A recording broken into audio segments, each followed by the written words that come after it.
Please welcome Haley Dorsey to the podium. She represents Blue Ridge Energy of North Carolina.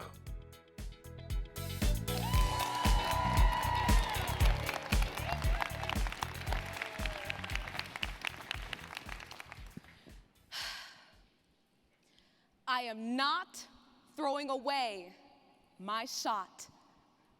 I'm just like my country, young, scrappy, and hungry. So I am not throwing away my shot.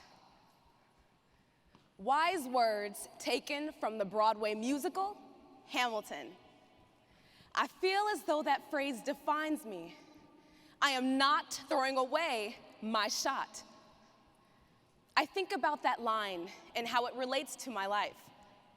The countless opportunities that have been offered to me in the years leading up to this moment right now. As a youth tourist, a representative for the great state of North Carolina, and leader for my community, I've been given opportunities that would have never been possible had I not taken my shot. It said Alexander Hamilton always wrote as if he was running out of time. He had a need, a compulsion to write and express himself, to make sure his ideas and dreams were realized. All my life, I've been told that I need to take it easy, to stay put, and to stay inside the box. But I've always had this urge to go above and beyond and to write like I'm running out of time.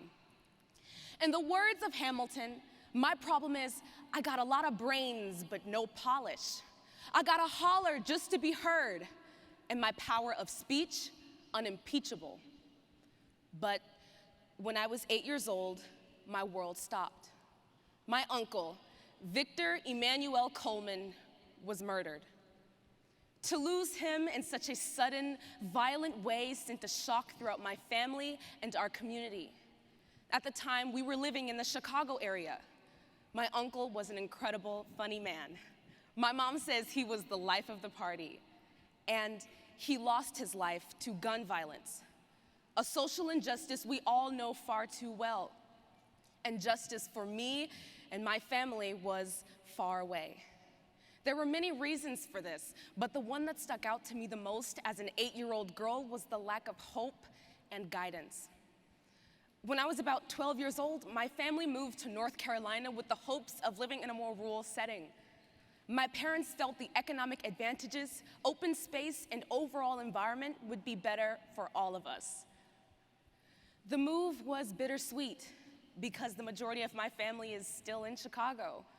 I yearned to be with my giant support system. We still make it a point to go back and visit as much as we can, but it's just not quite the same. No matter where we are, our family is strong. But just 2 weeks ago, our world crumbled again. My cousin, Isaac Belton, passed away. He passed from a heart attack. The print my cousin Isaac left on the world is indelible. He'd served in the Navy for over 40 years and protected this country until his last breath. He'd adopted his grandchildren and raised them as his own, creating a future where they too can become leaders in this world. In addition to serving in the Navy, he ran his own financial literacy business, helping those who are in debt and struggling financially to see solutions and make a better life for themselves. His entire discography was recreation and public service, and he will always be an inspiration to me. The youth tour and the unfortunate passing of my cousin and uncle opened my eyes to the importance of taking leadership positions, advocating for those who seem to have no voice, and opening my mind to the history of those who came before me. The youth tour highlighted many historical figures, my favorite being the figure to which I resonated with the most, Alexander Hamilton, a man with so much to say, so much to teach, and a great leader whose life, like my uncle and cousins, was cut short. I'm saying all of this to further the conversation of seeking knowledge and applying public service to your everyday lives. During the youth tour, I was surrounded by many like-minded individuals, and in this intricate tapestry of time, the need for younger leaders emerged as a beacon of hope amidst the shadows of injustices. While living in the bustling city of Chicago, Illinois, and later in rural North Carolina, the idea of a young leader revolting against societal norms to write and inquire about the world around them seemed atypical and unusual. Until I had an epiphany.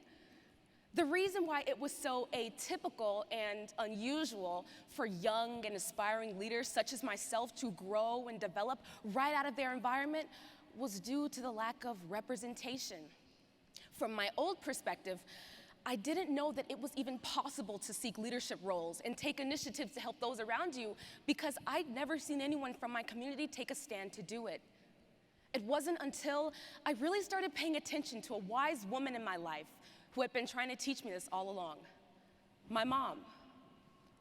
She weaves stories about my cousin and uncle in her conversations with me. And as she was also a public speaker, she always encouraged me to take my shots as she once did as an orator. And so I did.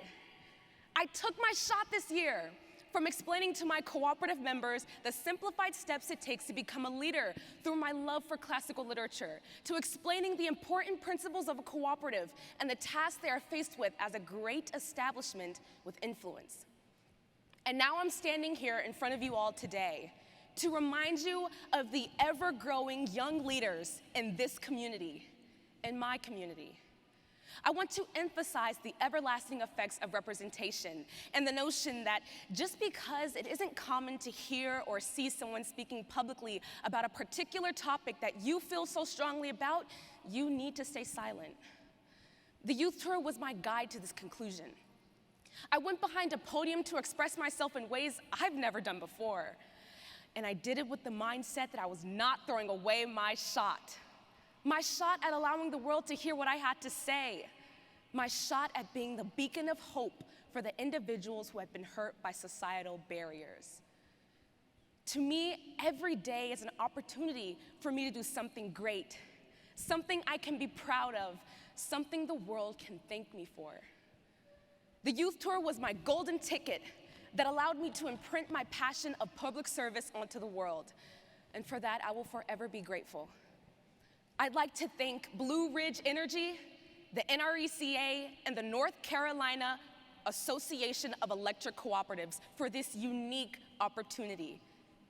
And now, to close my segment and give you all time to process everything I've just said, I will leave you with this. Understand that we, the people, have the potential to create our ideal world. And all it takes is for someone to rise up and stand behind the podium to encourage that change.